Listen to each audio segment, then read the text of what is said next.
Déjà, c'est un emprunt, comme souvent dans l'univers technologique, à la littérature de science-fiction. C'est un roman qui s'appelle Snow Crash en anglais, Le samouraï virtuel en version française de Neal Stephenson, qui décrit dans son univers ce qui s'appelle le métavers et qui est on va dire une surcouche numérique imposée sur le réel, contrôlée par un conglomérat industriel maléfique. Le métavers, contrairement au cyberespace qui est un espace séparé, c'est une prétention à une hybridation, à une fusion entre les mondes réels et virtuels, au point qu'on ne sait plus très bien ce qui relève de la réalité ou du monde factice dans lequel on va vivre. Alors, il me semble que dans la notion de voyage, il y a quand même l'idée d'aller à la rencontre d'une forme d'altérité, d'aller voir un monde qui n'est pas le sien, d'aller au contact de cultures qui ne sont pas les siennes. Donc, normalement, le voyage, c'est sortir un peu de son quotidien et aller aller auprès de quelque chose d'autre. Le métavers, je pense qu'il y a quelque chose de différent de ce point de vue-là. C'est-à-dire qu'on est dans un univers qui est intégralement manufacturé, en fait. On est dans un univers qui a été produit, créé, imaginé par des designers, par des ingénieurs. Du coup, est-ce qu'on voyage dans le métavers? On peut poser une autre question peut-être un peu provocante. Est-ce qu'on voyage quand on va dans un parc à thème?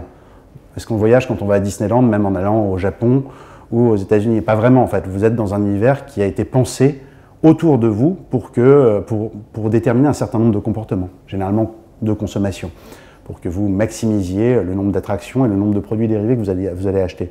Le métavers, je pense qu'il y a un petit peu de ça. C'est une sorte de grand parc à thème qui prétend se substituer plus ou moins à notre réalité. Donc l'altérité dans ce monde-là, je ne suis pas sûr. Notre rapport au monde est déjà massivement médiatisé par des dispositifs technologiques et numériques.